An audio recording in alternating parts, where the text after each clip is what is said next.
3 women, 1 escape, breaking Islam's grip. You know how every religion's PR department has their own glossy brochure? For Islam, it's that women are respected, women are valued sales pitch. The one that comes packaged with beaming hijabi stock photos, Ramadan charity events, and endless warm and fuzzy TED Talks about faith as empowerment. But today, we're not reading the brochure. We're reading the terms and conditions, the small print they hope you never notice. And we're doing it through the real-world stories of 3 women who lived it, breathed it, burned out from it, and walked away. Aliyah Saleem, Myriam François, and Nahla Mahmoud. 3 different paths, 3 different personalities, 1 shared reality. Islam, in practice, was not the liberation they were sold. It was a cage. Aliyah Saleem, the survivor. Aliyah didn't just encounter Islam, she was raised in it, in the kind of strict Islamic schooling that makes Catholic nuns look like festival DJs. She was told from the jump, your value is in your modesty, your obedience, your ability to not be seen. Her life was rules stacked on rules. Don't talk to boys, don't dress like those girls, don't think beyond what the imam tells you. And here's the kicker. All of it came wrapped in the rhetoric of protection.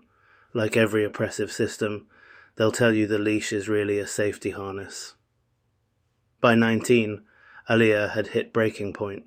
She walked away, not just from the religion, but from the crushing guilt and the constant mental policing. And if you think her family threw her a farewell party, no.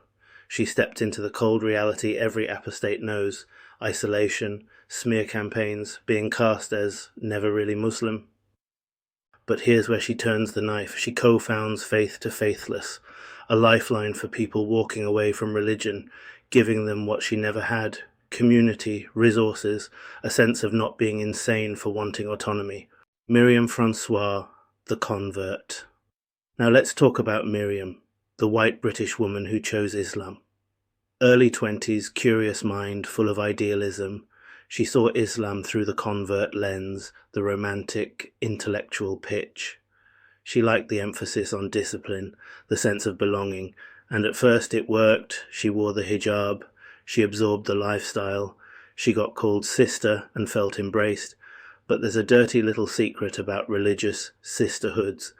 They're great as long as you agree with every unspoken rule. The moment you diverge, even slightly, you're suspect. Myriam found her life narrowing in slow motion. Friendships had to pass a religious test. Careers had to be suitable. And her body? Public property in the sense that everyone had an opinion on it.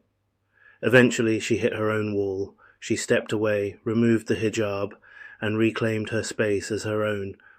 Not with fireworks or a viral announcement, but with quiet defiance, which, in a system built on control, is sometimes the most radical thing you can do. Nahla Mahmoud, the activist. And then there's Nahla, Sudanese-born, raised Muslim, living in the UK. She didn't just see Islam's rules, she lived their consequences on every level: social, political, personal. For Nahla, religion wasn't a personal choice. It was a set of state-sanctioned shackles, a cultural straitjacket enforced with real consequences. She didn't drift away quietly. She slammed the door on the way out. Her feminism wasn't a soft-focus Instagram hashtag. It was a weapon forged in the fire of fighting a system that wanted her silent. Today, she's a human rights activist. She calls out hypocrisy in Islamic communities. She stands up for ex-Muslims publicly. She uses her voice knowing it makes her a target, and doesn't care. The common thread. Aliyah was born in and fought her way out. Myriam walked in voluntarily and realized the house was on fire. Nahla grew up under it and set her sights on burning the whole structure down. 3 women, 3 strategies, but the core problem was identical. Islam's rules for women are not optional.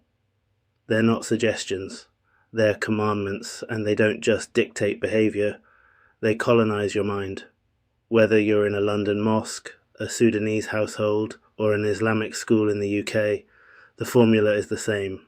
Modesty equals morality. obedience equals respect, autonomy equals rebellion. And if you reject the formula, prepare for exile. The burnout. Religious burnout under Islam isn't just about being tired.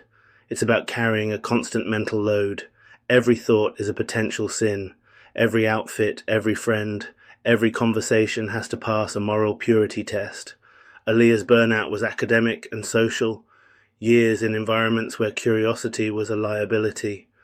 Myriam's burnout was personal, the slow erosion of her own identity under constant micro-surveillance. Nahla's burnout was political, living in a system where religion had state power behind it. Burnout like that doesn't just fade away, it forces a choice, break or break out. Our take. Here's the thing, these women didn't lose faith like they lost their keys. They made a calculated decision to stop surrendering their autonomy to a system that treats women like property with lipstick. Islam, like many religions, can only sell itself as peaceful if you ignore the people crushed under its rules. And the most dangerous thing you can do to any oppressive system is live outside it without apology. Aliyah built community. Myriam reclaimed self. Nahla went on the offensive. They're proof that survival takes different forms, but the first step is always the same. Stop pretending the leash is a gift.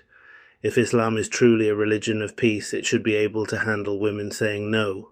Until then, every woman who walks away is a crack in its armor.